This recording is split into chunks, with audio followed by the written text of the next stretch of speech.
जो आपने हमारे इस पिता परमेश्वर, इस सारे दिन में पिता परमेश्वर आपने ये सुंदर अवसर दिया, समय दिया कि आपकी हुजूरी में पिता परमेश्वर एक बार फिर से हम आकर आपकी स्तुति आराधना और आपके पिता परमेश्वर वचन को हम बांटने और सुनने वाले हो सके। मेरे खुदावन राजा, आपका वचन जो पिता परमेश्वर आपके दास के द्वारा बोया जाता है पिता परमेश्वर, वो हमारे जीवनों में पिता परमेश्वर एक फलों से लदा हुआ वृक्ष पिता परमेश्वर होने पाए, इसकी हम आपसे प्रार्थना करते हैं। मेरे खुदावन राजा, इस समय जो आप अपने भेद को प्रकट कर रहे हैं मेरे खुदावन राजा, अपने वचनों के माध्यम से पवित्र आत्मा के माध्यम से मेरे खुदावन राजा, उसके लिए हम आपका धन्यवाद करते हैं पिता परमेश्वर। जितने लोग उपस्थित हैं और जितने लोग आने वाले हैं उन्हें भी आपके पवित्र हाथों में सौंपते हैं। आने वाले समय को आपके दास को, हमने से प्रत्येक जन को आपके पवित्र हाथों में सौंपते हैं। छोटी सी विनती को प्रभु यीशु मसीह नासरी के नाम से मांगते, सुनी बड़ी दया से कबूल कीजिए। आमीन आमीन आमीन। आमीन। So may we start our meeting? अध्ययन का आरंभ किया जाए। जी सर। इससे पहले कि हम लोग अपने विषय में आएंगे, पहला कुरिन्थी 10 का 11 यहाँ स्क्रीन पे है, पढ़िए एक बार।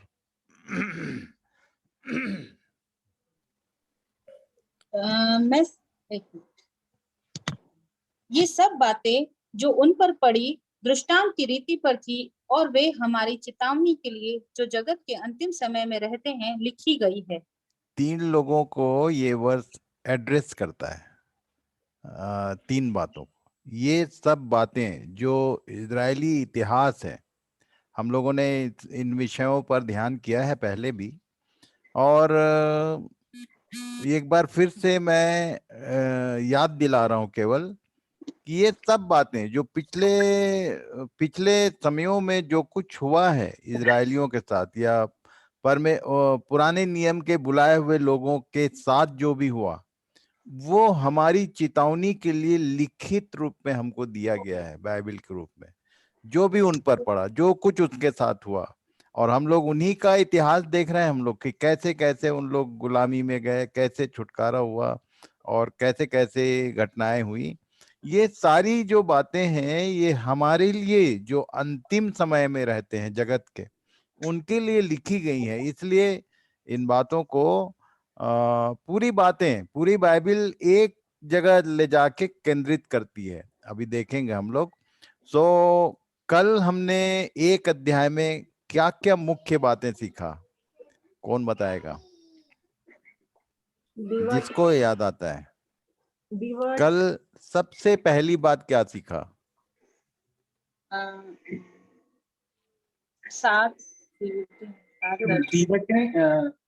सर दिया, दीवर, दूत और दूत के साथ मैसेंजर, दूत, दीवर और एक तेल। प्रभु यीशु सबसे मसीह के बारे में पहली बात क्या देखा? प्रभु यीशु मसीह के बारे में डिस्क्रिप्शन था।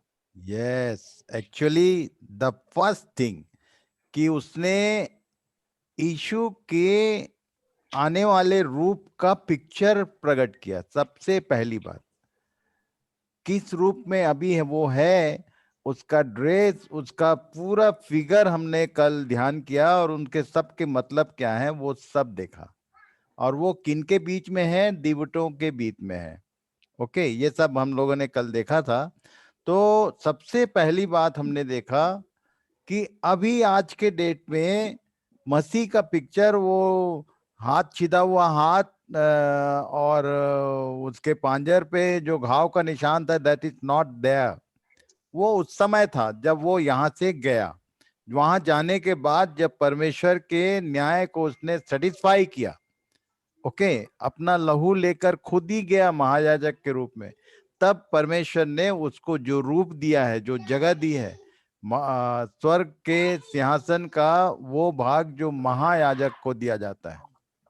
ओके, तो ये इन बातों को एकदम ध्यान रखना है कि सबसे पहली बात जो पर्दा उठाया कल उसने, तो पर्दा उठाने से रेवलेशन का अर्थ मैंने बताया था ना।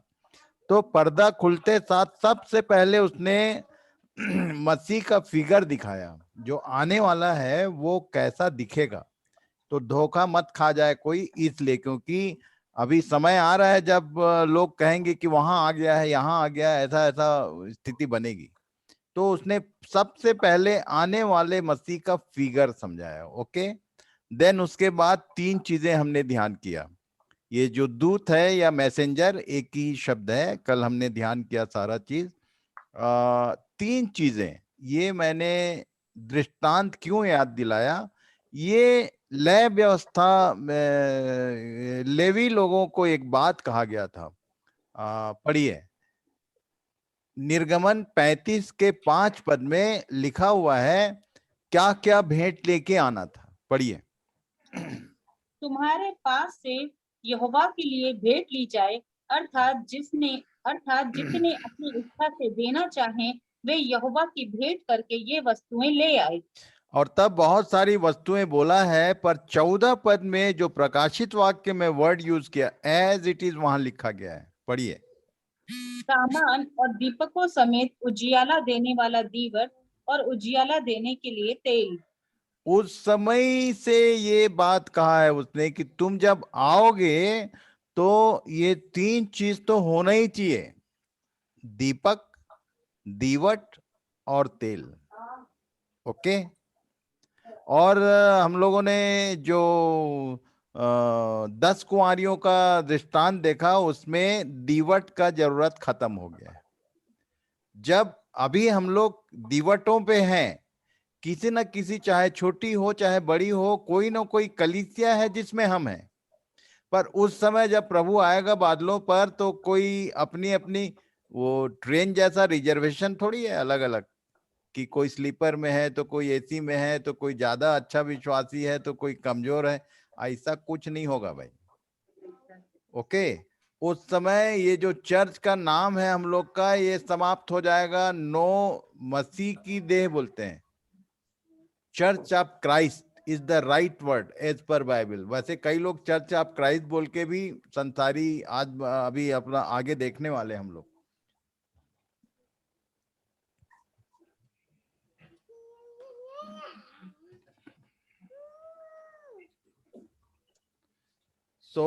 एक बात याद रखिए कि ये परमेश्वर का वचन, चाहे पुराने नियम से यदि आप ध्यान करो चाहे नए नियम, वो कुल मिला के एक पर्टिकुलर डायरेक्शन में उसका रेवलेशन है। ओके। तो ये दीपक, दिवट और तेल, ये भी कल हम लोगों ने देखा। दीपक क्या है? परमेश्वर का वचन। दिवट क्या है? जो कलीसिया जिसमें हम हैं। और तेल क्या है? तो पवित्र आत्मा है। तो मैंने ऐसी भी कलीसियाएं देखी हैं, जो प्रैक्टिकल बात है मैं आपको बता दूं, जो मेरा अनुभव है। ऐसे बहुत सारे दिवट हैं जिसमें ना तो उजियाला है, ना वचन है और ना तेल है। कई जगह ऐसे भी देखा मैंने कि तेल बहुत है, पवित्र आत्मा के काम बड़ा दिखाई देते हैं, पर वचन रहित लोग हैं। ये नहीं चलेगा। ये तीनों में से कोई एक, खासकर दीपक और तेल, तुम्हारा इसलिए लिखा है तुम्हारी कमरे कसी रहें और तुम्हारा दिया जलता रहे। कहाँ लिखा? कहाँ लिखा भाई? लूका 12:35 में लिखा। हाँ, लूका 18 में है, पढ़ लेना 12 बाद 12 में। 12 12। तो लूका रचित सुसमाचार में ये यीशु ने अपने मुंह से बोला है। क्या होना चाहिए? तुम्हारी कमरें बंधी रहे, मतलब कमर आदमी कब ढीला करता है? सत्य से। जब सोने जाता है। जब सोने जाता है कमर बांध के कोई नहीं सोता। ओके, कमर बंधी रहे का मतलब एक्शन में रहना चाहिए, एक्शन में रहना चाहिए, कुछ ना कुछ काम में लगे रहो। और नहीं तो अभी अब पढ़ने वाले हैं हम लोग आगे। आज के विषय में हम लोग आगे चलेंगे।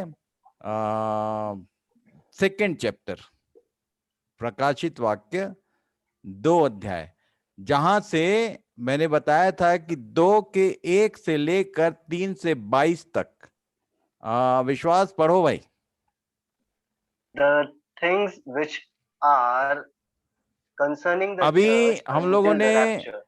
जो तूने देखा, व्हाट यू हैव सीन, इसकी बात हम लोग एक अध्याय में देखा, उसको ये दिखाया गया। ओके, दिवट देखा उसने, मसीह का फिगर देखा, सारा चीज। अब इसके बाद बोल रहा है जो जो बातें हो रही हैं, इंग्लिश में थिंग्स विच आर लिखा है, हिंदी में है वे बातें जो अभी हो रही हैं। यूहन्ना के दिनों में जो कुछ हो रहा था वहां से शुरू कर रहे, और आगे क्या क्या होगा वो पूरा बताएगा। वो बोला कि सातों कलीसियाओं को लिख दे, ये लिखित में रहना चाहिए कि आगे क्या क्या होने वाला है। इसी बात को दानियल पूछ पूछ के थक गया, बेचारे को बोल दिया कि बंद कर और जा तू अब आराम कर, तेरे लिए जितना था बता दिया तेरे को।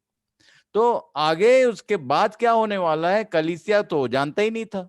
मसीह की कोई देह होगी, मसीह का क्रूसिफिक्शन देखा और एंटी क्राइस्ट का एंट्री देखा, बस उसके लोगों के द्वारा क्या क्या होगा, पवित्र नगर को नाश करेंगे, इतना ही लिखा है शॉर्ट में। उसके बाद वो चैप्टर वहां खत्म हो जाता है, 9 अध्याय।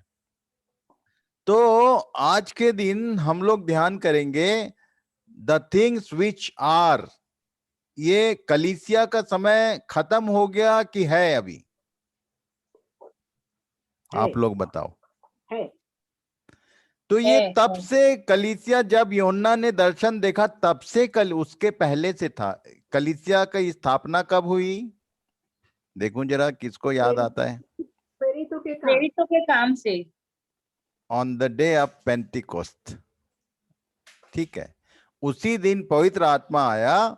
सबसे पहले कितने लोगों को पर यीशु ने बुलाया था? चेलों को। 120 कितने लोग थे? 12 ये जो चर्च शब्द है ना, चर्च से कई बार चर्च बिल्डिंग में चले जाता है आदमी, खासकर जो मेन लाइन चर्चेज के लोग हैं। संडे को पूछा जाए कहाँ जा रहे हो भाई, तो क्या बोलते हैं हम लोग? चर्च। चर्च। जो भी आज के बाद ये बोला कि हम चर्च जा रहे हैं, बिल्डिंग को चर्च बता रहे हो, तो तुम नहीं जाने वाले हो, क्योंकि बिल्डिंग को लेने थोड़ी आ रहे हो। एक्चुअल चर्च का एक्चुअल क्लियर डेफिनेशन क्या है? चर्च का मतलब बुलाए हुए लोगों का समूह, जिनको परमेश्वर ने बुलाहट दी है, उनकी गैदरिंग को, असेंबली को चर्च कहते हैं। बिल्डिंग को नहीं बोलते हैं चर्च। हाँ, बिल्डिंग जो है वो हमको पानी बरसात से बचा के आराधनालय बोल सकते हो आप, आराधना करने का स्थान, पर वो चर्च नहीं है। चर्च वहां जाती है, सब इकट्ठे होते हैं और सब मिलके परमेश्वर की आराधना करते हैं, चाहे वो छत हो, चाहे वो टीन का छत हो, चाहे वो बहुत बड़ा कंस्ट्रक्शन हो, पर जमा होने की अच्छा, एक बात और लिखा है रोमी 16 अध्याय में, उसके 5 पद से जो सेकंड पैरा शुरू होता है, वहां से पढ़ो जरा, पढ़ लीजिए एक बार, चर्च को समझना है तो। प्रिस्का और एक्विला को, जो मसीह यीशु में मेरे सहकर्मी हैं, नमस्कार। उन्होंने मेरे प्राण के लिए अपना ही जीवन जोखिम में डाल दिया था, और केवल वे ही नहीं वरन अन्य जातियों की सारी कलीसिया भी उनका धन्यवाद करती है। अब आगे पढ़ो। उस कलीसिया को भी नमस्कार जो उनके घर में है। ये क्या मतलब? वेट, घर में भी कलीसिया होती है क्या? हाँ, होती है। किसको बोलते हैं घर की कलीसिया? इसमें रोमी 16 अध्याय में कितने बार घर की कलीसिया शब्द लिख दिया, इसको गिन के मुझको कल बताओगे, होमवर्क, क्योंकि अभी ये गिनाऊंगा तो टाइम वेस्ट होगा। कितने बार घर की कलीसिया? घर की कलीसिया का मतलब क्या होता है?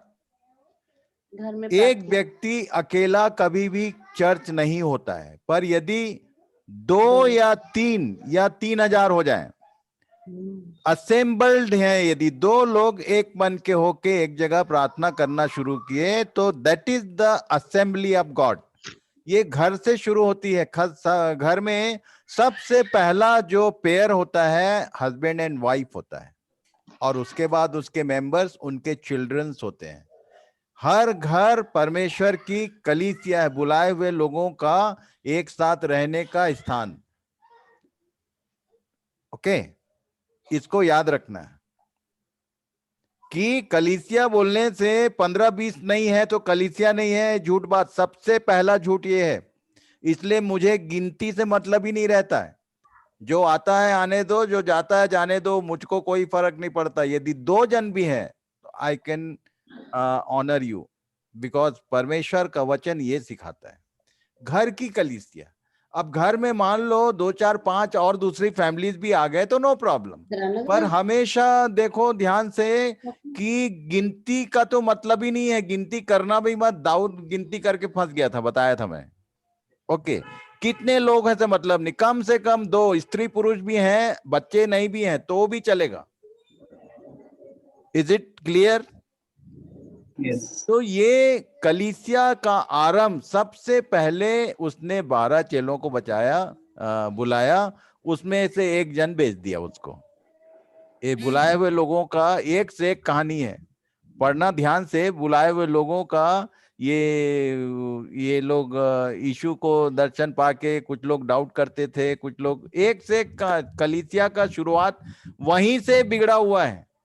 मसीह के साथ साथ चलने वाले चेले भी फेथफुल नहीं थे, इसको याद रखना कि प्रेज द लॉर्ड हालेलुया कर दिए तो तुम प्रभु के जन हो, ये सबसे पहला झूठ है, याद रखना।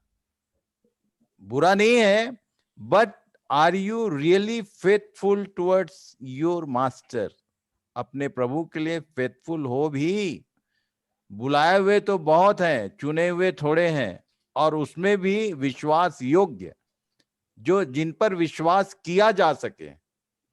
अभी एक एग्जांपल देता हूं कि मान लो मैंने विश्वास से बोला कि बेटा ये चीज नोटिस कर देना सबको ग्रुप में, और शाम तक नोटिस में नहीं गया। वो ग्रुप में तो मैं भी हूं, तो मैं पूछूंगा उसको कि क्या हुआ, तो बोले अंकल भूल गया मैं। चलो कोई बात नहीं। दूसरे दिन फिर से मैं बोला कि बाद में डाल देना, दूसरे दिन फिर बोला भूल गया, तो थोड़ा मेरे को सोचना पड़ेगा। तीसरे दिन भी यदि भूल गया तो दोबारा वो काम उसको मैं दूंगा ही नहीं। फेथफुलनेस इसको बोलते हैं कि जो कहा गया वो यदि तुम कर देते हो तो बोलने वाले के लिए यू आर नाउ फेथफुल। जो कुछ प्रभु बता रहा है, जो प्रैक्टिकल एप्लीकेशंस हैं, वो यदि तुम करने को तैयार नहीं हो, ज्ञान बहुत है, सब चीज नॉलेज में है, उसके करना है पर नहीं कर रहा है, वो अविश्वास योग्य गिना जाएगा, बता दे रहा हूं। हे दुष्ट और अविश्वास दास, जो कुछ है तेरे पास वो भी तेरे से ले लिया जाएगा, बोला। ये यीशु के शब्द हैं। 25 अध्याय को पढ़ लेना, मत्ती 25 अध्याय में वो 10 कुंवारियों के बाद जो दृष्टांत दिया है, उसने जो काम किया उसको बोला हे धन्य और विश्वास योग्य, हे धन्य और विश्वास योग्य, और जिसने काम नहीं किया उसको बोला हे दुष्ट और अविश्वास योग्य दास।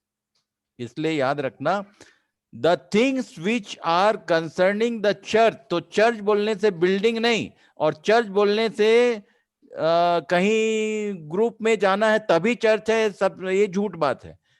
तुम्हारे घर से ये इकाई शुरू होती है, husband and wife if well United, और दोनों एक मन के हैं, एक मत होकर प्रार्थना करते हैं, एक डायरेक्शन में चलते हैं, तो दैट इज ऑल्सो घर की कलीसिया, चर्च इन द हाउस बोलता है।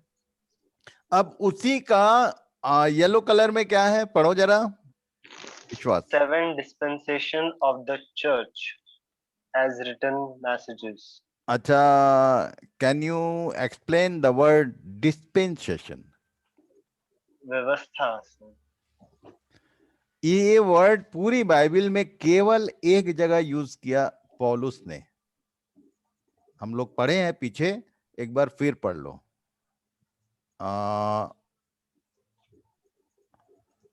इफिसियों की पत्री 1 अध्याय उसके 9 और 10 पद को पढ़े थे, एक बार फिर पढ़ो, हिंदी में पढ़ो फिर इंग्लिश में पढ़ेंगे। उसने अपनी इच्छा का भेद उस सम्मति के अनुसार हमें बताया, जिसे उसने अपने आप में ठान लिया था कि समयों के पूरे होने का ऐसा प्रबंध हो कि जो कुछ स्वर्ग में है और जो कुछ पृथ्वी पर है, सब कुछ वह मसीह में एकत्र करे। कोई एक काम है जिसके लिए उसने कोई एक चीज प्लान किया हुआ है, मन में ठान लिया, it is the will of God, plan of God, कि समयों के, इसको अंडरलाइन कर लो, समयों के पूरे होने का ऐसा प्रबंध, इसके लिए वर्ड यूज किया इंग्लिश में डिस्पेंसेशन। इंग्लिश में पढ़ो भाई। Having made known to us the mystery of his will, according to his good pleasure, which he purposed in himself, that in the dispensation of the fullness of the times he might gather together in one all things in Christ, both which are in heaven and which are on the earth in him. तो ये जो समयों का पूरा होने का जो उपाय उसने किया है, उसी को देखने वाले, अभी तक हमने पुराने नियम में के समय का कैसा कैसा डेट वाइज सारा चीज हम लोगों ने अध्ययन किया। अब नए नियम में यीशु एडी के बाद जो शुरू हो रहा है, कलीसिया आरंभ हो गई, अब उसके आगे समय कैसे कैसे पूरा होगा उसके विषय में यीशु ने कुछ क्लू दिया था। मरकुस 13 उसके 31, 32, 33 को पढ़ो। आकाश और पृथ्वी टल जाएंगे, परंतु मेरी बातें कभी न टलेगी। उस दिन या उस घड़ी के विषय में। एक मिनट, ये सब लोग अपना वो म्यूट करो भाई। बीच बीच में किसी का बच्चों का आवाज आता है। मेरे यहाँ भी बच्चा अभी अंदर गया कमरे में, तो कोशिश करेंगे, क्योंकि आज से ये बहुत महत्वपूर्ण मैटर आने वाला है। चर्च एज, चर्च हिस्ट्री देखने जा रहे हैं हम लोग। तो क्या लिखा है? आकाश फिर से, हाँ, आकाश और पृथ्वी टल जाएंगे, परंतु मेरी बातें, हाँ पढ़ो, कभी न टलेगी। उस दिन या उस घड़ी के विषय में कोई नहीं जानता, न स्वर्ग के दूत और न पुत्र, परंतु केवल पिता। देखो, जागते और प्रार्थना करते रहो, क्योंकि तुम नहीं जानते कि वह समय कब आएगा। यहां तक बोल दिया उसने, पर एक आगे की लाइन पढ़ोगे तो आपको, चलो मैं बताता हूं इसके आगे क्या लिखा है 35 पद में। जागते रहो, क्योंकि तुम नहीं जानते कि घर का स्वामी कब आएगा, सांझ को या आधी रात को, या मुर्ग के बांग देने के समय, या भोर को। ये बता तो दिया कब आएगा।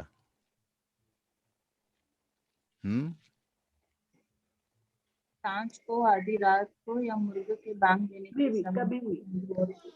कभी भी नहीं, यहाँ लिखा है सांझ, आधी रात, क्या क्या, सांझ या हाँ, आधी रात को, या मुर्ग के बांग देने के समय, या भोर को। ये चारों जो टाइम है, ये दिन का है कि रात का है जी? रात का। भोर का इसको याद रखो कि भोर, अर्ली मॉर्निंग को भी आ सकता है, evening hour, midnight hour, cock crowing hour and morning hour. ये चारों जो समय है नाइट में गिने जाते हैं। अभी अर्ली मॉर्निंग जो है वो धीरे धीरे सुबह होता है। ये चार टाइम क्यों बताया, इस पे ध्यान करना है अपने को। एक बात और इसमें ध्यान देने योग्य है। यीशु ने कहा था, एक अंधे की आंख खोली थी, और तब वो अचानक बीच में वो आगे के किसी इवेंट से इस लाइन का कोई लेना देना नहीं, पर भी एक लाइन बोला उसने। क्या बोला? जा किसी को मत कहना, जिसने मुझे भेजा है। जो लिखा है वो पढ़ो ना भाई। मुझे भेजा है, सॉरी, यूहन्ना 9:4-5, जिसने मुझे भेजा है, हमें उसके काम दिन ही दिन में करना अवश्य है। वह रात आने वाली है जिसमें कोई काम नहीं कर सकता। जब तक मैं जगत में हूँ, तब तक जगत की ज्योति हूँ। उसने अपने आप को कहा दिन में काम करना है और मैं जगत की ज्योति हूँ। अब दिन वाली ज्योति मलाकी 4:2 पढ़ो जरा। परंतु तुम्हारे लिए जो मेरे नाम का भय मानते हो, धर्म का सूर्य उदय होगा और उसकी ये किरणों उनसे के कह रहा द्वारा था। मलाकी ने ये अब किनके लिए बोला था? इजरायलियों के लिए। उनसे वो कह रहा था कि धर्म का सूर्य उदय होगा, उसकी किरणों के द्वारा तुम चंगे हो जाओगे और तुम कूदोगे फांदोगे, ये बोला था उसने। तो धर्म का सूर्य एक्चुअल में है कौन? यीशु मसीह। ये भी बताया हूं मैं। ओके। अब पौलुस का एक लाइन क्या बोलता है? रोमियो की पत्री 13 अध्याय उसके 11 और 12 ध्यान से पढ़ना, क्या लिखा है? और समय को पहचान कर ऐसा ही करो, इसलिए कि अब तुम्हारे लिए नींद से जाग उठने की घड़ी आ पहुंची है। अब ये जो है ये कलीसिया को, नई सृष्टि को बोल रहा है। ओके, ना कोई यहूदी रहा ना कोई यूनानी, ये सब हम लोगों ने देख लिया है। अब ये जो लाइन है नए नियम की पत्रियों में, ये चर्च को एड्रेस कर रहा है, जिसमें यहूदियों में भी से बुलाए हुए लोग हैं और अन्य जातियों में से भी बुलाए हुए लोग। ये नई सृष्टि जो है, कलीसिया जिसका नाम है, उनको कह रहा है देखो समय को पहचानो, टाइम फैक्टर को ध्यान करो। चेलों ने पूछा था कि क्या क्या चिन्ह होगा, सब बताया था, वो सब हो रहा है। क्या लिखा? समय को पहचान कर ऐसा ही करो, हम्म इसलिए कि अब तुम्हारे लिए नींद से जाग उठने की घड़ी आ पहुंची है। हम्म क्योंकि जिस समय हमने विश्वास किया था, उस समय के विचार से अब हमारा उद्धार निकट है। रात बहुत बीत गई है और दिन निकलने पर है, इसलिए हम अंधकार के कामों को तज कर ज्योति के हथियार बांध ले। ये करना पड़ेगा। अब ये ज्योति के हथियार क्या क्या है, रात के अंधेरे के काम क्या क्या है, आगे लिखा है, बाकी को पढ़ लेना। द नाइट इज नियरली, क्या लिखा है भाई? Over. पढ़ो। The night is nearly over, the day is almost here. अब यीशु कहता था कि दिन ही दिन में काम करना है, और पौलुस कह रहा है कि रात बहुत बीत गई है और दिन निकलने पर। ये क्या, दोनों को टैली करो जरा। तो मैं बता दूं कि यीशु के, परमेश्वर के काम करने के समय को दिन का समय कहा जाता है, ये याद रखना, भूलना मत। और शैतान के काम करने के समय को रात का समय कहा जाता है। हम लोग कौन से समय में जी रहे हैं? It is the night hour. धर्म का सूर्य जब स्वर्गारोहण हो गया, उसका चला गया, तो उसके बाद सूर्य जब डूबता है तो छोटी ज्योति आती है और तारेगण। सूर्य के रहते तक ना ज्योति दिखती है, ना मतलब ना चंद्रमा दिखती है, ना क्या बोलते हैं वो, तारे दिखते हैं। ओके। जैसे ही सूर्य डूबता है, सूर्य ओझल होता है, चला जाता है, सूर्यास्त होता है, तभी सांझ के साथ साथ चांद और तारे दिखाई देते हैं, उनका समय होता है। You see moon of righteousness, क्यों बोलता हूं मैं? श्रेष्ठ गीत को बहुत सारे लोग बहुत गंदी किताब बोलते हैं, पढ़ते नहीं है। एक बात बता दूं आज मैं, इसके पीछे का भेद, कि उसके श्रेष्ठ गीत के 1 अध्याय और उसके 2 3 4 5 को पढ़ो जरा, क्या लिखा है?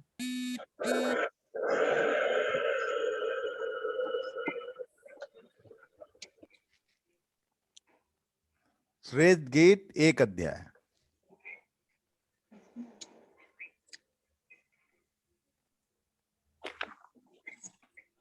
नीति वचन के बाद है भाई। जी, तो 1 अध्याय का 2 3 4 वह पढ़ो। वह अपने मुंह के चुंबनों से मुझे चूमे, क्योंकि तेरा प्रेम दाख मधु से उत्तम है। तेरे भांति भांति के इत्रों का सुगंध उत्तम है।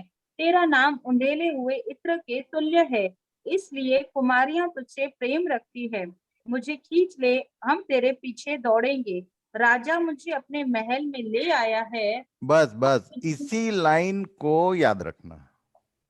ये पूरी कहानी जो है, आज पता नहीं कितने लोगों के गले उतरेगा कि नहीं, इसको बाद में मुझसे पूछ लेना, समझा देता हूं कि कई लोग बोलते हैं कि ये जो सुलेमान था वो मैं एक छोटी सी बात बता देता हूँ, नहीं तो यहीं अटक जाएंगे। श्रेष्ठ गीत की किताब में 3 मुख्य कैरेक्टर हैं।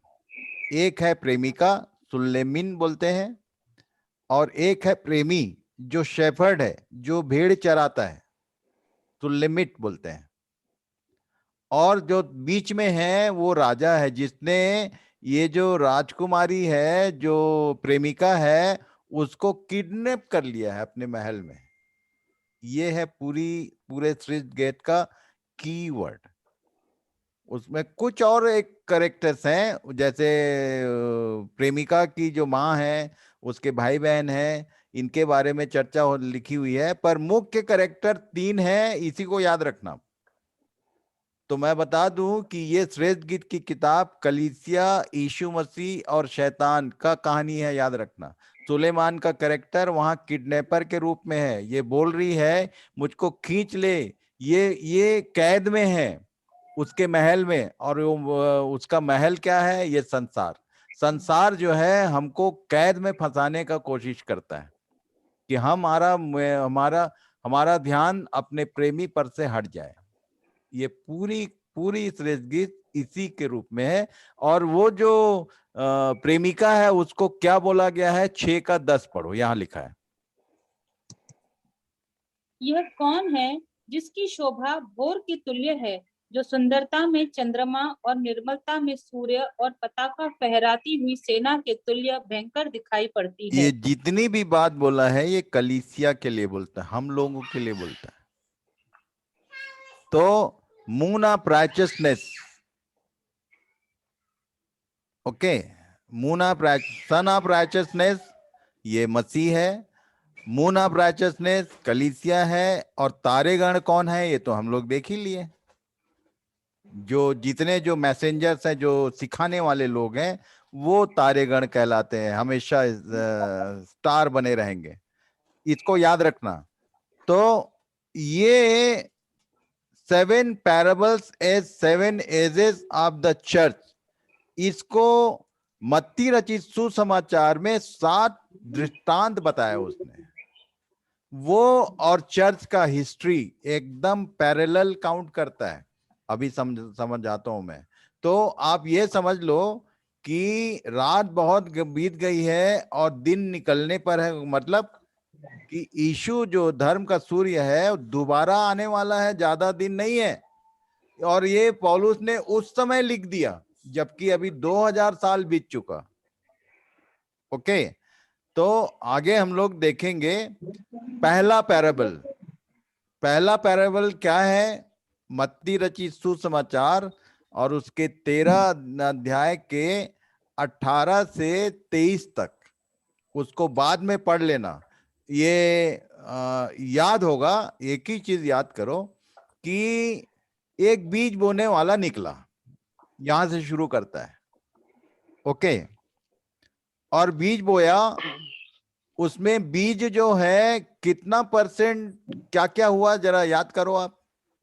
एक भाग गया मार्ग के किनारे, एक भाग गया पत्थरों पर, और एक भाग गया झाड़ियों पर। इसको भी चेले लोग पूछे थे तो समझाया कि ये मार्ग क्या है, ये पत्थर क्या है, और ये जो झाड़ी है वो क्या है। पर एक भाग अच्छी भूमि में गिरा का मतलब कितना परसेंट? 100%, 100%, 25 यस, 4 भाग हुए 1/4, 3/4 वेस्ट हो गया, जी 1/4 फ्रूटफुल हुआ अच्छी भूमि पर। जी इसको याद रखना, ये रेशियो सारा, कि जब आप बीज बो रहे हो, जब आप वचन का, क्योंकि लिखा है कि बीज जो है परमेश्वर का वचन है, ये तो याद होगा। और ये हम लोग बोते रहते हैं और सोचते हैं कि 100% रिजल्ट आना चाहिए, कभी नहीं आएगा। 3/4 आपका बीज नुकसान में जाने वाला है, 1/4 जो है वो अच्छी भूमि पर पड़ता है। वो भी रिजल्ट कैसा होता है, कोई तो 60 गुना, कोई तो 100 गुना, कोई 60 गुना, और कोई 30 गुना। ये क्या बोलना चाहता था with a decreasing manner like sun setting. इसको याद रखना, जो कलीसिया का समय है AD 33 टू AD 68, 3,000 लोग मिल गए, फिर 5,000 लोग मिल गए, और ऐसा ऐसा ये इवनिंग आवर का मतलब धीरे धीरे सूर्य का जो प्रकाश है वो लुप्त होना शुरू हुआ। शुरू में 100% रिजल्ट था, बाद में 60% हुआ, और बाद में 30%। कारण क्या था, नीचे लिखा है, पढ़ो। Due to snatches, persecution, worries, etc. ये भयंकर समस्या वाला स्थिति था। नीरो के बारे में सुना होगा आप लोगों ने, एक मूवी है, मैं उसमें डाल दूंगा आपके ग्रुप में, उसका नाम डाल दूंगा, ये आप लोग अपने अपने YouTube में देखना चाहो तो देख लेना। नीरो ने रोमन्स लोग क्या क्या करते थे, उसमें नीरो के ऊपर एक फिल्म है को ऑडिस करके, उसको देखना जरूर। कि ये जो सताव था उन दिनों में, जितने चेले थे बच गए जो काम कर रहे थे, किसी को, सबको मारा गया, किसी को क्रूस पे लटकाए, किसी को आग में डाले, किसी को गर्दन काट दिए, ऐसा ऐसा हिस्ट्री है, पढ़ लेना। ये जितने जो अगुवे थे इन लोग इसी तरह समाप्त हुए। और चर्च जो फर्स्ट क्लास, जिसका आउटपुट दिखता है अर्ली एज का, अर्ली चर्च एज में ये धीरे धीरे रिड्यूस होना शुरू हुआ। क्यों? क्योंकि इतना ज्यादा सताव था, लोग ऐसी स्थिति में पहुंच गए कि एक दूसरे के साथ मिलना क्या, तुम यीशु नाम लिए और तुम्हारा गर्दन कटता, ऐसा स्थिति बना दिए थे। दो दुश्मन थे, आधा यहूदी लोग और आधा रोमी लोग। गवर्नमेंट रोमियो का था और यहूदी लोग यीशु को मसीह बोलते थे, इसलिए क्रिश्चियन से चिढ़ते थे। इवन साउल क्या करता था, वो तो यीशु ने उसको मार्ग में दर्शन दे दिया और बताया कि चल अभी तेरे को मैं अपने लिए ठहराता हूं। नहीं तो वो भी जो मसीही थे उनको सताने का उसने अधिकार प्राप्त किया हुआ था। Evening hour of the church कैसे, ये पढ़ो भाई 13 का 23 पद मत्ती। जो अच्छी भूमि में बोया गया, यह वह है जो वचन को सुनकर समझता है और फल लाता है, कोई 100 गुना, कोई 60 गुना, कोई 30 गुना। तो ये जो डिक्रीजिंग मैनर में उसने बोला था, यही हुआ कलीसिया के इतिहास का पहला भाग है। ये पहला जो अर्लियर टाइम था, उसमें शुरू में 100 गुना आया, फिर धीरे धीरे रिड्यूस होते 30 गुना, और आगे क्या क्या हुआ देखेंगे अपन। ये रेवलेशन 2 के पहला जो इफिसुस की कलीसिया है उसको क्या बोल रहा था। इफिसुस की कलीसिया, यदि कलीसिया का ब्लूप्रिंट देखना है कैसा होना चाहिए, तो इफिसियों की पत्री पे ध्यान करना। इफिसुस की पत्री एग्जैक्ट जो परमेश्वर की दृष्टि में कलीसिया का जो पिक्चर है उसका खाका खींचा हुआ है पौलुस ने वहां पर। ओके, यहाँ क्या लिखा है, प्रकाशित वाक्य 2 का 4 और 5। हाँ पर एक से पूरा पढ़ लेना, मैं समय बचाने के लिए ये पढ़ रहा हूँ। पर मुझे तेरे विरुद्ध यह कहना है कि तूने अपना पहला सा प्रेम छोड़ दिया है। सो चेत कर कि तू कहाँ से गिरा है, और मन फिरा और पहले के समान काम कर।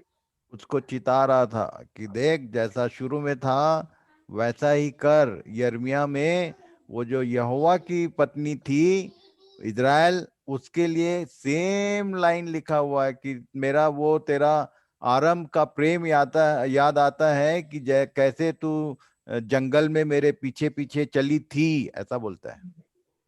कहाँ लिखा है? यिर्मयाह की पुस्तक उसके 3-4 अध्याय, 2-3-4 अध्याय को पढ़ लेना, उधर पहले ही पद में लिखा हुआ है कि मुझे तेरा वो प्रेम स्मरण आता है कि कैसे तू जंगल में मेरे पीछे पीछे आई और बाद में सब गोलमाल हो गया। ये सेम चीज यहाँ कलीसिया के साथ हो गया था। फिर क्या हुआ आगे? इसका मुख्य रूप से 2 कारण था। Satanic entry. यस, पढ़ो। AD 33 to AD 170. Acts 2:41 is equal to 3000. हाँ, मतलब ये मैं याद दिलाने के लिए लिख दिया हूं कि ये 2 अध्याय के 41 पद में 3000 लोगों ने बपतिस्मा लिया। ओके, और 4 के 4 में 5000 लोग मिल गए, ऐसा लिखा है। When the church was increasing, बढ़ रहा था, तो जब भीड़ बढ़ी, ये इसको याद रखना, भीड़ बढ़ा तो समस्या खड़ा हुआ। क्या लिखा है? पढ़ो भाई। When the church was हाँ, increasing, yes, in chapter 6, internal problem was begin. और प्रॉब्लम क्या था मालूम है? बहुत छोटा सा बात को इशू बना दिए लोग। क्या हुआ? 6 का 1 में पढ़ो भाई। उन दिनों में जब चेले बहुत होते जाते थे, तो यूनानी भाषा बोलने वाले इब्रानियों पर कुड़कुड़ाने लगे कि प्रतिदिन की सेवकाई में हमारी विधवाओं की सुधि नहीं ली जाती। यूनानी भाषा बोलने वाले किन पर कुड़कुड़ा रहे थे? इब्रानियों पर। ये इब्रानी बोलने से यहूदी और यूनानी बोलने से अन्य जाति, पर ऐसा नहीं था। ये इंग्लिश में पढ़ो भाई, उसका अर्थ नीचे लिखा हुआ है, ये पूरा पढ़ लो। इन those In those days, when the number of disciples was increasing, the Hellenistic Jews among them complained against the Hebraic news because their widows were being overlooked in the daily distribution of food. और That ये is, जितने जो Christians थे ना, जो यूनानी भाषा बोलते थे, ये जरा ज्यादा अपने को होशियार समझते थे और यहूदी लोग को अपने से कमजोर समझते थे। इसलिए पौलुस ने यहूदी शास्त्र का भी अध्ययन किया था और यूनानी भाषा भी सीखा हुआ था। हम लोगों ने कल परसों कुछ देखा था। तो ये हेलेनिस्टिक ज्यूज का अर्थ क्या है नीचे? that is, Jews who had adopted the Greek language and culture. ये अपने को सुपर समझते थे। खासकर अभी भी ये बात कलीसियाओं में देखी जाती है। क्या मालूम है कि जो बाई जनरेशन जो क्रिश्चियन है, बॉर्न क्रिश्चियंस हैं, जो नया व्यक्ति आता है ना, तो उनको एक अलग पिक्चर सोच रहता है। सोचो जरा, आज भी ये हमारे बीच में पाए, मैंने तो देखा है भाई, आप लोगों ने देखा है कि नहीं पता नहीं। अन्य जातियों में से कोई आता है तो उसको हम लोग थोड़ा लोअर कैटेगरी के, मैं तो यहाँ तक सुना हूं कि we are seniors and they are juniors, ऐसा ऐसा झगड़ा देखा हूं। किसमें? अच्छे अच्छे विश्वासियों के झुंड में। भाई सीनियर को सीनियर रहना चाहिए, जूनियर को जूनियर जैसा रहना चाहिए, ऐसा ऐसा बात करते हैं लोग। ये सेम प्रॉब्लम जब भीड़ बढ़ता है तभी ये सब होता है। भीड़ बढ़ा, हाउस चर्च में हमेशा फैमिली एटमॉस्फेयर होता है, एक ज्यादा एक अलग प्रकार के। जितना छोटा ग्रुप होगा वो काम का है। आज के दिन में देखा हूं जो मेन लाइन चर्चेज हैं, हजारों हजार की जिनकी संख्या है, उनको आगे बताने वाला हूं मैं कि क्या क्या एंटर करता है। ओके, सो एक बात याद रखना, पहला प्रॉब्लम ये था जो अंदर से पैदा हुआ, और दूसरा प्रॉब्लम क्या था? पढ़िए इब्रानियों 11 का 36 से 38। कोड़े खाने वरन बांधे जाने और कैद में पड़ने के द्वारा परखे गए, पत्थरवाह किए गए और चीरे गए, उनकी परीक्षा की गई, तलवार से मारे गए। और नहीं भाई, आरे से चीरे गए। कभी लकड़ी को आरे से चीरते देखे हो आप? शहरों में नहीं देखोगे, गांव एरिया में होता है। 2 जन आरे को पकड़ के और बीच से लकड़ी को चलाते हैं, आरा चलाते हैं। आरे से चीर देते थे लोग, मतलब एक व्यक्ति को बांध के लकड़ी के समान उसको दोनों हाथ पैर, चारों हाथ पैर को बांध के और उसके ऊपर पब्लिकली आरा चला देते थे। ये रोमी लोग भयंकर कठिन प्रकार के काम करते। और आगे पढ़ो। आरे से चीरे गए, उनकी परीक्षा की गई, तलवार से मारे गए, वे कंगाली में और क्लेश में और दुख भोगते हुए, भेड़ों और बकरियों की खाले ओढ़े हुए इधर उधर मारे मारे फिरे, और जंगलों और पहाड़ों और गुफाओं में और पृथ्वी की दरारों में भटकते फिरे। अभी हम लोगों में से किसी के साथ ऐसा हो जाए तो किसका विश्वास बचा रहेगा पता नहीं। फिर भी इन्होंने आगे पढ़ लेना बाद में 40 पद तक, ठीक है, कि क्या क्या हुआ उनके साथ, और उसके बाद भी प्रतिज्ञा हुई की हुई वस्तु अभी तक उनको मिला नहीं है। ये फेथफुल थे, उन्होंने अपने विश्वास को इनकार नहीं किया, भले ही मारे गए, बांधे गए, चीरे गए, परीक्षा की गई, तब मारे, केवल ये सब उन्हीं समय में हुआ था। ओके, दूसरा, second parable of false seed, और वो सीड क्या था? पॉलिटिक्स को बो दिया गया। स्मुरना का जो समय है AD 68 to AD 284, date wise collection है मेरा, इसको मिला लेना इतिहास से, चर्च हिस्ट्री पढ़ लोगे तो सब समझ में आ जाएगा। क्या लिखा है? मत्ती 13 24 से 30 तक, उसमें क्या हुआ था? ये नीरो के समय में, ये मैं जो फिल्म देख बोला हूं उसको देख लेना, नीरो ने कैसा कैसा इनके साथ में व्यवहार किया था, जो मसीही थे। उसने खुद रोम में आग लगवा दिया और बोल दिया कि ये मसीही लोगों ने लगाया। ऐसा फंसाए थे उनको, हमेशा ये फंसाए जाते रहे उस समय, और भयंकर भयंकर स्थिति, ये लोग को आपस में गैदरिंग के लिए समस्या होती थी, नहीं होने दिया जाता था।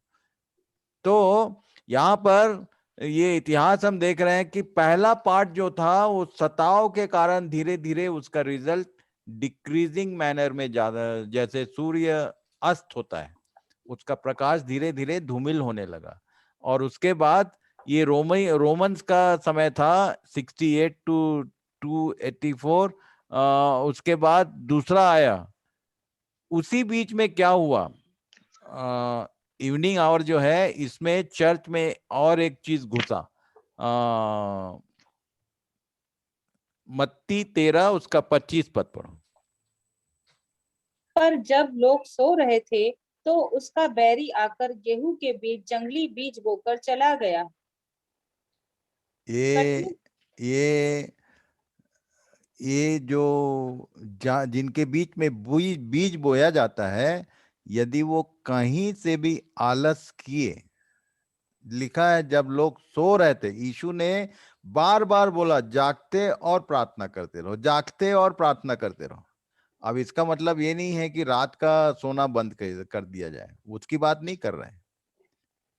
चौकस रहो, वॉचफुल रहो कि कहीं कोई जंगली बीज आके ना बो के चला जाए। और यदि जंगली बीज एक बार आ गया तो क्या लिखा है आगे 30 पद में? क्या लिखा? कटनी तक दोनों को एक साथ बढ़ने दो, और कटनी के समय मैं काटने वालों से कहूंगा, पहले जंगली दाने के पौधे बटोर कर जलाने के लिए उनके गट्ठे बांध दो, और गेहूं को मेरे खत्ते में इकट्ठा करो। ये कटनी का समय, इसके बारे में भी लिखा हुआ है प्रकाशित वाक्य में, कटनी होने वाला है, इसको याद रखना। लिखा है, यीशु ने कह दिया था कि कटनी तक बढ़ने दो, कटनी के समय देखूंगा मैं। ओके, जो जंगली दाने के पौधे हैं वो उस समय तक चर्च के साथ मिले जुले रहेंगे। इसको तुम मिली जुली भीड़ बोलती है, पुराने नियम के शब्द हैं। 11 अध्याय में मिली जुली भीड़ जो है वो लफड़ा कर रही थी। 11 अध्याय पढ़ाया था मैं उस दिन, कि मिली जुली भीड़ रो रही थी, उसके साथ इजरायली भी रोने लग गए, वही वही चीजों के लिए जो जो जंगली दाने के पौधे। इसलिए बोला कि एक साथ बढ़ने दो, फल आएगा तब समझ में आएगा। तुम्हारे जीवन का जो आउटपुट है ना, फ्रूट क्या है, वो बताता है कि तुम अच्छे बीज में से हो कि जंगली बीज में से। इसको याद रखना, ये कहानी नहीं बता रहा था यीशु, ये प्रोफेटिक लैंग्वेज है उसका। क्या लिखा 2:6 में? पर हाँ, तुझमें यह बात तो है कि तू निकुलइयों के कामों से घृणा करता है, जिनसे मैं भी घृणा करता हूँ। इंग्लिश में पढ़ लो भाई। But you have this in your favor. You hate the practices of the Nicolaitans, which I also hate. ये Impure doctrine, निकोलाउस की शिक्षा क्या है? पढ़ो जरा। impure doctrine was taught, such as community wives and fornications. क्या मतलब? कम्युनिटी वाइफ का मतलब कई ठो स्त्री रख लो, नो प्रॉब्लम। ये शिक्षा घुसा दिया किसने? निकोलाउस ने। ये व्यभिचार, अच्छा ये एग्जाम्पल, पहला कुरिन्थी 5:1 में कैसा चर्च के भीतर कैसा कैसा व्यभिचार, सुनो जरा क्या लिखा है।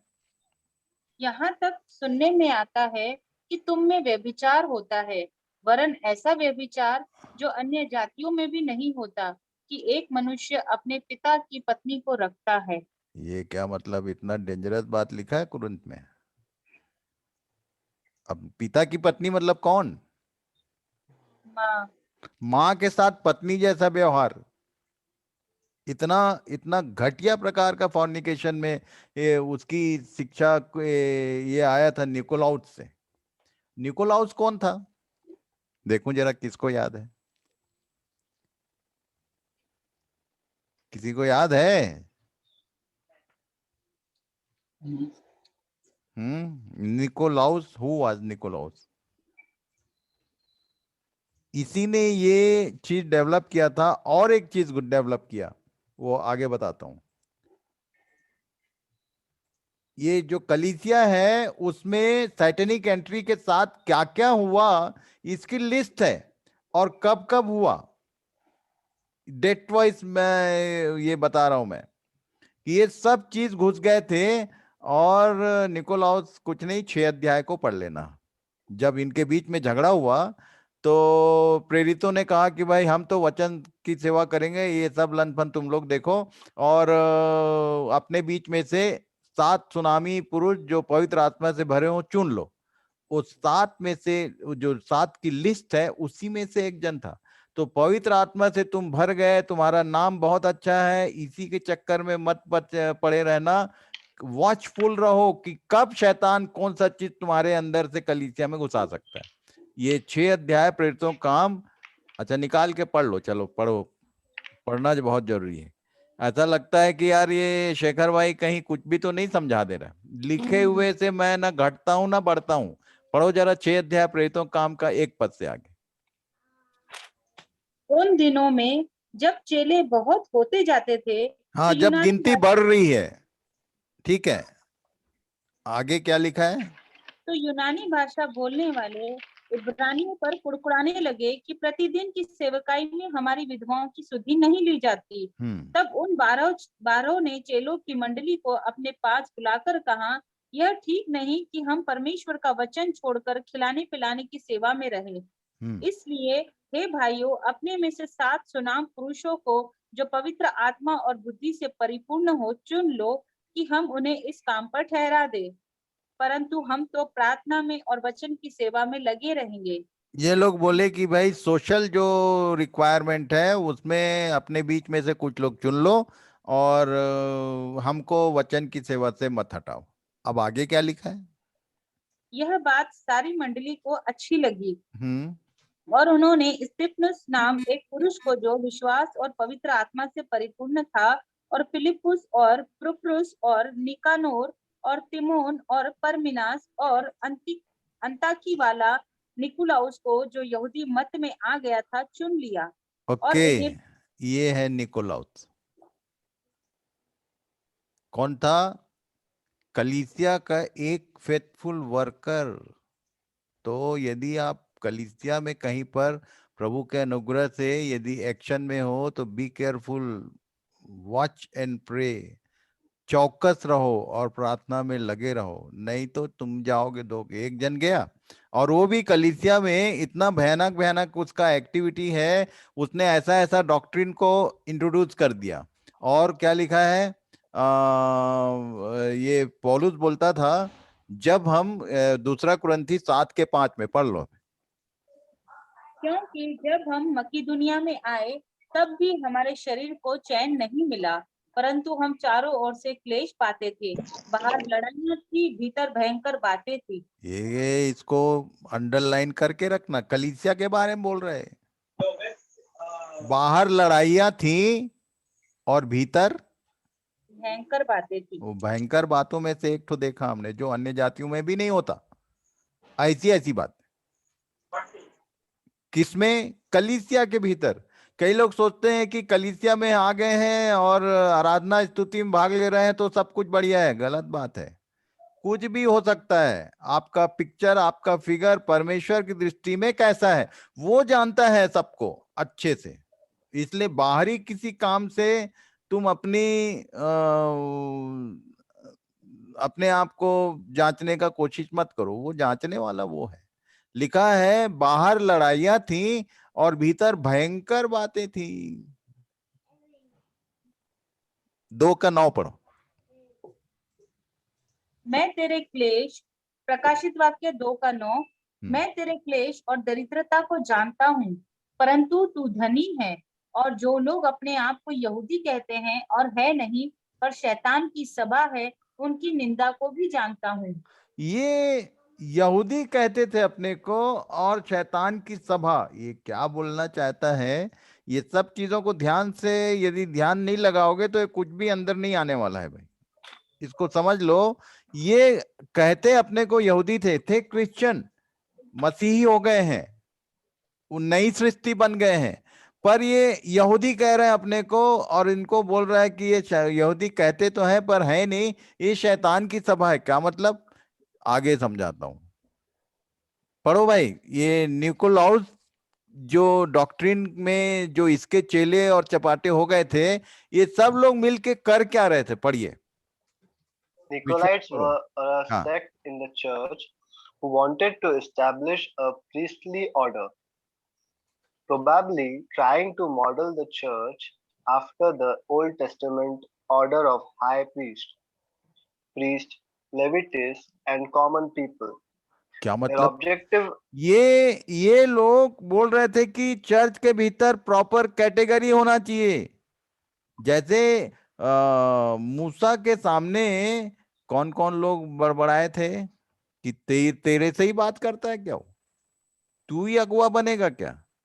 तब फिर उसने कहा था, परमेश्वर ने कहा कि एक काम करो, ये हारून की वो उसमें छड़ियां रखी गई और बोले जिसके छड़ी में ये फल फूल आएगा वही मेरा ठहराया हुआ जन होगा। ऐसा ऐसा जो पुराना नियम में हुआ, सेम प्रैक्टिस ये लोग ट्राई कर रहे थे। प्रिस्टली ऑर्डर को अंदर घुसाने का कि हाई महायाजक, उसके बाद याजक, उसके बाद लेवी, उसके बाद बाकी लोग। ये कैटेगरी थी पुराने नियम की। ये लोग भी बोल रहे थे कि भाई वो भी तो हमारे ही लोग हैं, परमेश्वर के बुलाए हुए लोग थे, ये ऑर्डर होना चाहिए। और आगे पढ़ो। Their objective was to establish an order of holy men and मतलब जो place पवित्र them लोग हैं, जो सेवा हैं, जो सेवक गण हैं, उसमें कैटेगरी होना चाहिए। और क्या क्या एंटर हुआ? आगे पढ़ो जरा।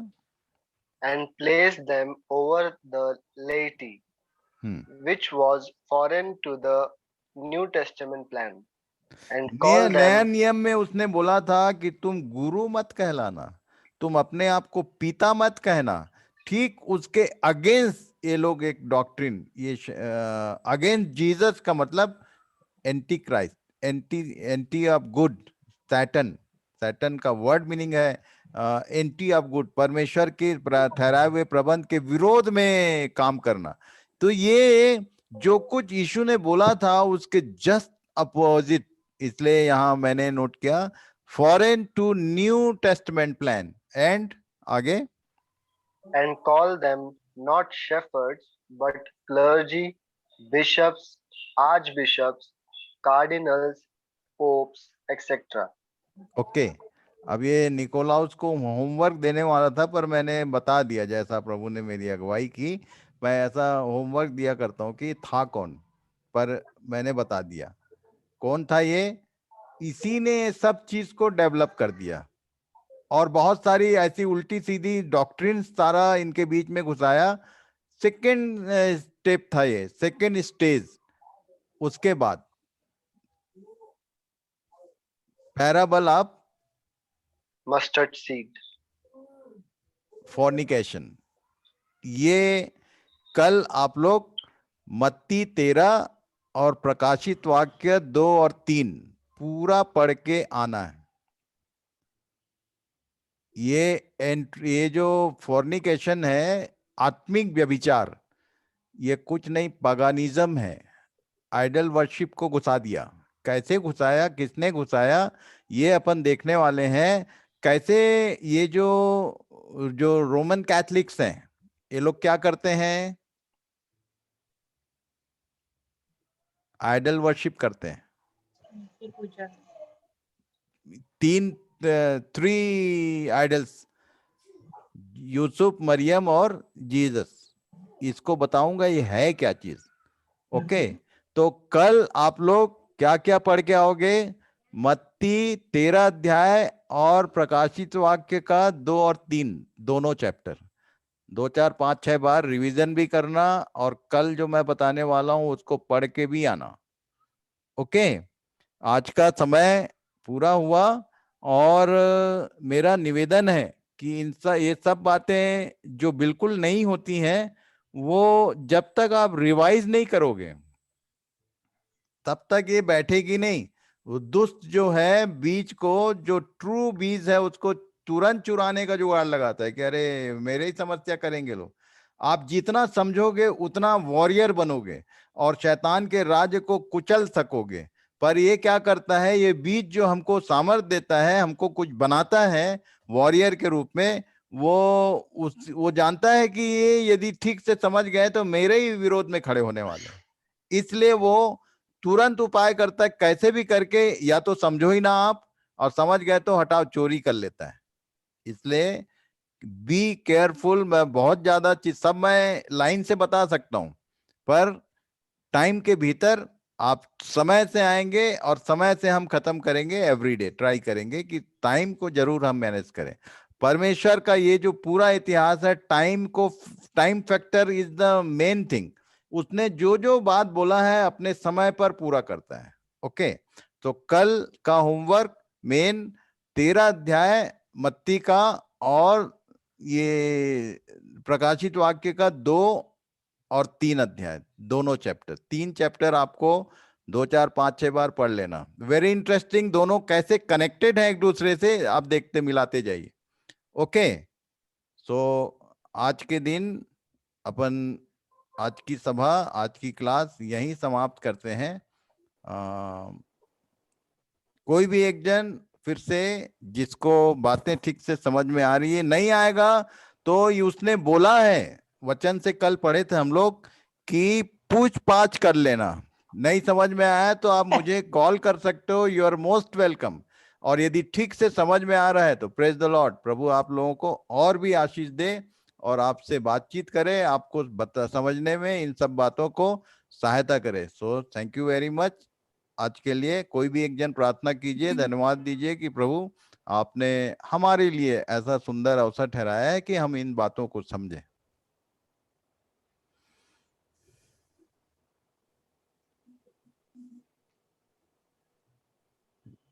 अर्लियर कोई भी एक जन प्रार्थना कीजिए।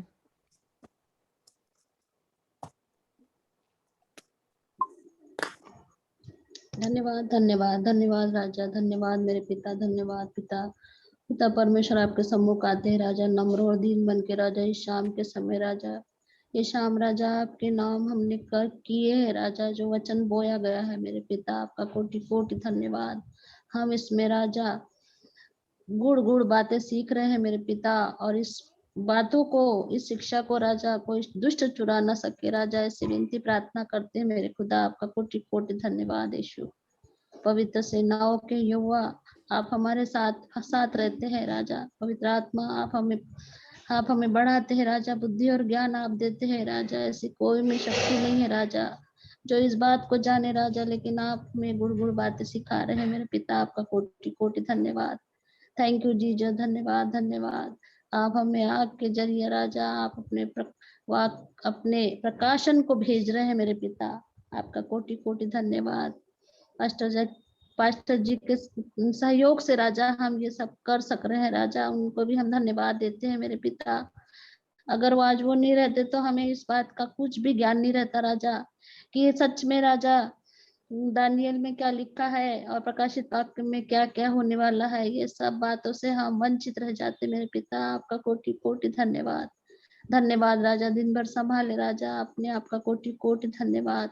और भी पास्टर जी को बहुत बहुत आशीष दीजिए राजा, उनके परिवार को राजा यीशु के नाम से लंबी उम्र दीजिए मेरे पिता।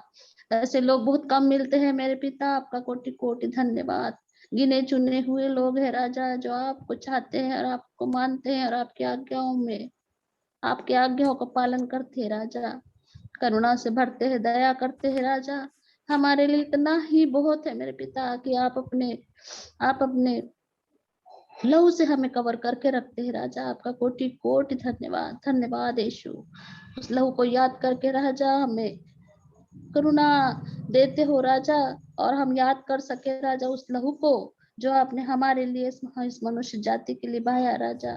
आपका कोटि कोटि धन्यवाद। Thank you Jesus, thank you. आपके वचनों को हम सोने और चांदी और हीरे और मोती से भी अनमोल समझते हैं मेरे पिता। ये वचन ही परमेश्वर है, परमेश्वर ही वचन है मेरे पिता। आपका कोटि कोटि धन्यवाद, धन्यवाद राजा, धन्यवाद। फिर से एक बार आपको कोटि कोटि प्रणाम और धन्यवाद करते मेरे राजा। पवित्र आत्मा कोटि कोटि धन्यवाद। यीशु मसीह आपका कोटि कोटि धन्यवाद। पिता परमेश्वर आपका कोटि कोटि धन्यवाद। इस छोटी सी विनती प्रार्थना को हम यीशु मसीह के नाम से मांग लेते राजा, सुन मेरी दया से स्वर्ग में कबूल कर मेरे खुदा। आमीन। आमीन।